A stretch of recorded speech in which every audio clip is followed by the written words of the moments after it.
കൊച്ചിയിൽ തെരുവിൽ കിടന്നുറങ്ങിയയാളെ പെട്രോൾ ഒഴിച്ച് തീ കൊളുത്തി. പണം കവർന്നത് ചോദ്യം ചെയ്തതിന്റെ പ്രതികാരത്തിലാണ് കൊലപ്പെടുത്താൻ ശ്രമിച്ചതെന്ന് പോലീസ്. പ്രതി ആന്റപ്പൻ പിടിയിലായിട്ടുണ്ട്. പ്രദീപ് ജോസഫ് വിവരങ്ങളുമായി നമുക്കൊപ്പം ചേരുന്നുണ്ട് കൊച്ചിയിൽ നിന്ന്. പ്രദീപ്, പറയൂ. അതെ, കഴിഞ്ഞ രാത്രി എറണാകുളം കടവന്ത്രയിലാണ് സംഭവം നടന്നത്. തെരുവിൽ കിടന്ന് ഉറങ്ങുകയായിരുന്ന പിറവം സ്വദേശി ജോസഫിനെയാണ് തീ കൊളുത്തി കൊല്ലാൻ ശ്രമിച്ചത്. പ്രതി ആന്റപ്പൻ കടവന്ത്ര പോലീസിന്റെ കസ്റ്റഡിയിലായിട്ടുണ്ട്.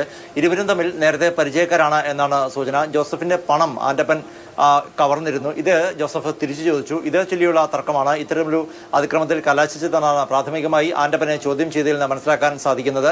പരിക്കേറ്റ ജോസഫിനെ ആശുപത്രിയിൽ പ്രവേശിപ്പിച്ചിട്ടുണ്ട്. ഇയാൾ പിറവം സ്വദേശിയാണ്. പക്ഷേ നഗരം കേന്ദ്രീകരിച്ച് നടക്കുന്ന ഒരാളാണ്. തെരുവിൽ കിടന്നുറങ്ങുന്ന ആളുകളാണ് ഇവരും പലപ്പോഴും. അതുകൊണ്ട് തന്നെ നേരത്തെ പരിചയമുണ്ടായിരുന്നു. ഇത് ഈ പണത്തെ ചൊല്ലിയുള്ള തർക്കമാണ് ഇത്തരമൊരു അതിക്രമത്തിൽ കലാശിച്ചത് എന്ന് പോലീസ് പറയുന്നു. ആന്റപ്പനെ കൂടുതൽ വിശദമായി ചോദ്യം ചെയ്യാനൊരുങ്ങുകയാണ് കടവന്ത്ര പോലീസ്. ഇന്ന് പുലർച്ചെ 1 മണിയോടുകൂടിയാണ് ഈ ദാരുണ സംഭവം ഉണ്ടായത്.